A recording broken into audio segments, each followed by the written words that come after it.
Ok, effectivement, ouais, effectivement, il y a des personnes qui restent en fait très, voilà, très intéressées par le pays, etc., et qui n'oublient pas, qui sont très en contact avec le continent, avec leur famille, etc., avec leurs proches. Il y en a qui retournent, il y en a qui gardent, malgré tout, malgré qu'ils soient venus en Europe, il y en a qui gardent cet intérêt pour retourner et qui retournent, et puis voilà, qui ont des postes, etc., et qui se sentent très bien chez eux. Et c'est le meilleur des cas. Et puis, il y en a d'autres ben, qui, du fait, qui se sont, on va dire, un peu trop acclimatés, un peu trop intégrés, du coup, ben, restent sur place, s'installent, font d'une famille, etc., et oublient complètement hein, enfin, l'intérêt de retourner. Peut-être après, j'espère que voilà, qu'en suivant, sont des choses qui changeront et qui évolueront. Après, il y en a qui font 5 ans et qui repartent, il y en a qui font 10 ans et qui repartent, et il y en a qui font 20 ans, il y en a qui restent jusqu'à la retraite. Après, bon, ceci étant dit, quand même, malgré tout, bon, ça reste, on va dire une sorte de choix de vie. Il y en a qui ont leurs propres raisons, par exemple le métissage, hein. Mais cela dit, même le mariage mixte n'empêche pas, je pense, le retour sur le continent. Je pense qu'il faut toujours garder à l'esprit l'idée avec laquelle on est venu s'installer. Et, euh, et voilà. Moi, je sais personnellement que mes grands-parents, quand ils sont venus, eux, c'était par la force, hein. Donc, mon grand-père, donc, voilà, qui était enrôlé en tant que militaire. Après, il n'est pas retourné, donc c'était des soucis, on va dire, au niveau de l'époque Sékou Touré. Ouais, Mais voilà. Et donc, lui, il a en tout cas toujours eu à cœur de retourner et que ses enfants aient à cœur de retourner. Et je pense que, il faut pas qu'on oublie ça. Ce sont des choses, en fait, qui sont vraiment très importantes. Moi, personnellement, j'ai ça à l'esprit, j'ai ça à l'idée. Et voilà, il me tarde de retourner, de rentrer chez moi. Je suis même pressée. Euh, ouais, voilà. Donc voilà, je me prépare tout simplement et j'invite les autres aussi à en faire de même, à se préparer parce que certes, ça demande quand même, ça requiert quand même une préparation. On ne part pas comme ça et puis voilà. Il faut s'y ouais. préparer en amont, voilà, le logement, enfin voilà, la location, les fameux 6 mois ou un an de loyer à prévoir, hein, parce que Ouais. parce que chez nous c'est comme ça. Ou bien, au mieux, c'est de construire. Ça, c'est, voilà, c'est si vous avez des parcelles ou pas, en acheter. Enfin, voilà. Mm. À construire, en tout cas, se préparer à retourner, avoir un poste. Voilà. Il y en a qui ont la chance de travailler ici dans des entreprises qui sont également présentes en Guinée, en Afrique ou enfin, en Afrique de l'Ouest, ou enfin, sur le continent. Et Ouais. voilà, il y a la possibilité d'être expatrié, il y a les possibilités de rebondir sur notre emploi et même d'obtenir en fait, ben voilà, une promotion, voilà. Parce que il faut même pas oublier aussi qu'ici, qu'en étant ici, on va pas se le cacher, les évolutions professionnelles ne sont pas du tout les mêmes. Tout Voilà. à fait. On peut parvenir à obtenir un poste de cadre, ça arrive, plus dans la capitale et dans certaines grandes villes, mais pas, c'est pas le cas dans toutes les villes de France, loin de là. Et même Ouais. en ayant un poste de cadre, souvent pour évoluer, ben, c'est pas forcément éventuel et c'est pas forcément, enfin, tout le monde n'y parvient pas forcément. Voilà, c'est pas Ouais. évident. Rares sont les personnes qui y parviennent. Et donc voilà, ne serait-ce que pour évoluer aussi professionnellement, le fait de retourner au pays, ça permet cela. Donc voilà, moi je ne peux pour ma part qu'inviter Justement, à retourner. Oui. voilà, justement, c'est important parce que tout à l'heure, tu l'as rappelé, on sait, il y a d'autres qui partent en Europe, en France, entre autres, ils fuient les conditions en Afrique. Mais aujourd'hui, on a tendance quand même que les choses sont en train de changer, les gouvernances sont en train de changer. Il y en a qui vont pour des études, comme tu l'as rappelé tout à l'heure, mais après, ils s'installent, ils se marient, ils fondent voilà, une famille, ils restent définitivement là-bas parce qu'ils sont découragés de retourner au pays, de retourner sur le continent parce que pour eux, voilà, il y a pas intérêt d'y retourner. Mais est-ce que pour toi aujourd'hui, oui, cette tendance est en train de changer? oui, on peut se retourner en Afrique, la diaspora peut contribuer au développement de l'Afrique. Oui, tout à fait, c'est exactement ça. Certes, bon, les conditions, franchement, de vie, elles ont vraiment évolué. L'Afrique d'aujourd'hui, c'est pas l'Afrique des années 60, et Dieu merci pour ça. Donc oui. Moi, je pense que surtout, en fait, encore une personne qui, à la limite, a grandi ici, ne connaît un peu, enfin, que ici, entre guillemets, parce que c'est vrai qu'il y en a qui ont grandi ici, qui n'ont jamais été au pays. C'est des cas qui arrivent, hein, plus fréquemment qu'on puisse le penser. Il y en a qui, comme moi, bon, sont nés ici, ont grandi ici, mais ont pu aller plusieurs fois, en fait, et donc connaissent et savent s'acclimater sans problème. C'est mon cas. Par contre, effectivement, aujourd'hui, je veux dire quand même, on est dans les pays dits soi-disant, donc les moins avancés, mais il y a quand même un certain développement quand on va s'installer. On n'est pas, enfin voilà, c'est pas, enfin, il y a quand même un certain développement qui a été mis en place et instauré. Voilà, il reste encore beaucoup à faire. Et je pense que, et c'est indéniable, on ne peut pas dire le contraire, que l'Afrique a besoin de ses enfants pour se développer. On a pris ici les compétences, on a pris ici les expériences professionnelles dont on a besoin et dont aussi notre continent a besoin. À nous de les prendre et de les user à bon escient, en fait, et de rentrer et de apporter notre utilité et d'apporter du coup notre pierre à l'édifice. Ouais, c'est important tout ça. Alors, j'aimerais également t'écouter sur voilà, une actualité. Je ne sais pas si tu as entendu parler, c'est Alpha Diallo, Black M. Black M qui est comme, par exemple, toi, qui est de la diaspora, qui fait des va-et-vient en Afrique, mais qui a préféré, par exemple, aller s'installer en Côte d'Ivoire. C'est vrai, c'est l'Afrique, mais ce n'est pas son pays d'origine. Il est de la Guinée, mais qui a préféré aller s'installer en Côte d'Ivoire parce que on sait que la Côte d'Ivoire et la Guinée, niveau de vie, niveau de développement, c'est pas la même chose. Est-ce que tu peux comprendre, par exemple, une décision comme ça? Est-ce que pour toi, ouais, c'est vraiment une meilleure idée? Alors là, je ne sais pas vraiment quoi dire, mais bon, enfin, si. Euh, pour moi, l'Afrique, c'est l'Afrique. Pour moi, quand même, la Guinée et la Côte d'Ivoire, il y a beaucoup de variances quand même. Bon, enfin, à l'heure d'aujourd'hui, il y a des variances, mais initialement, c'est un seul et même peuple, c'est un seul et même socle, c'est un seul et même empire, l'empire du Monde. Et voilà, pour moi, c'est un seul et même peuple, initialement. Donc, pour moi, si on prend donc ce côté-là, ce point de vue-là, il n'y a aucun mal à aller s'installer au Mali, en Côte d'Ivoire, au Burkina Faso. Voilà, il n'y a aucun mal en fait, parce que ça reste en fait le Mandel. Et même, enfin, ça peut être aussi, je ne sais pas, un autre pays d'Afrique du Centre. Pour moi, enfin voilà, ça reste l'Afrique. Et le développement ben, de l'Afrique par les Africains, où que ce soit, c'est mieux que l'Europe, c'est mieux que l'extérieur, c'est mieux que l'étranger pour moi. Ensuite, malgré tout, quand même, je pense que c'est intéressant en fait qu'on ait cette idée quand même de retourner dans nos pays, nos propres pays. Euh, Parce que si chacun en fait retourne chez lui, bon, ça permettra en fait le développement en fait induit en fait du pays. Bon, voilà, c'est Ouais. un autre point de vue. Mais les deux points de vue se valent, je pense bien.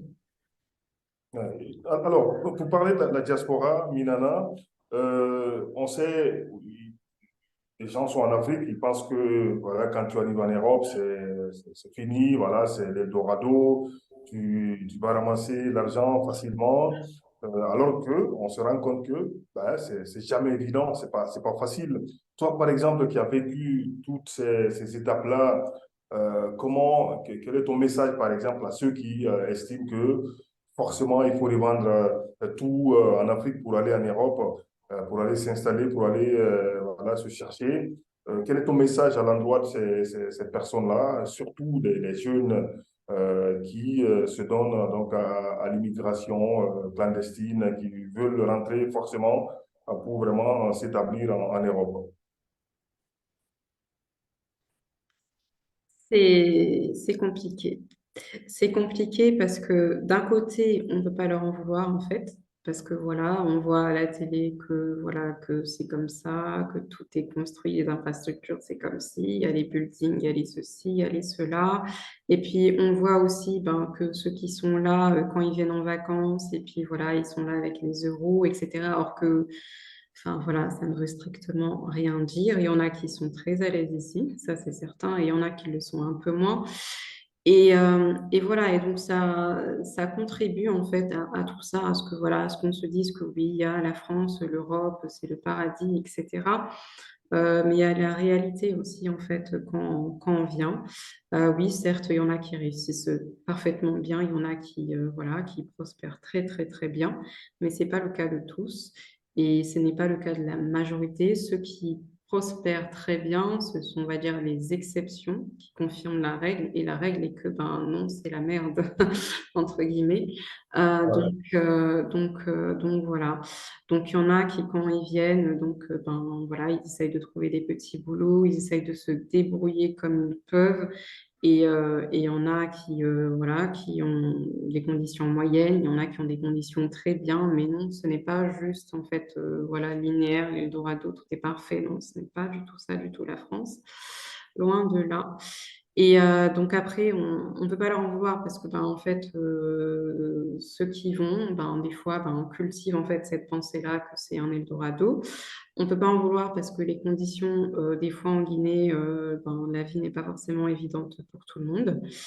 Par contre, quand on voit en fait le prix qui est mis en fait pour se déplacer pour venir, hein, que ce soit pour obtenir le visa, que ce soit pour, enfin surtout pour ceux qui essayent en fait de venir par bateau, quand on voit en fait, je ne sais pas, c'est combien de millions de francs guinéens, c'est cette somme qui a été économisée, qui a été empruntée ou qui a été amassée, si cette somme était utilisée pour développer une bonne idée novatrice, je pense que ce serait plus payant pour la personne que d'aller risquer sa vie dans un bateau avec malheureusement, voilà les événements qui peuvent arriver.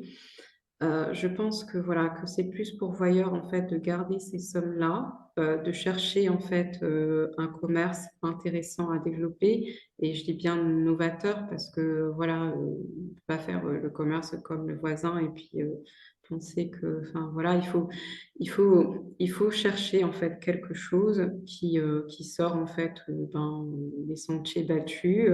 Il y a voilà il y a beaucoup de nouvelles choses, il y a les nouvelles technologies, il y a voilà, il y a beaucoup de choses en fait qui sont encore à développer chez nous.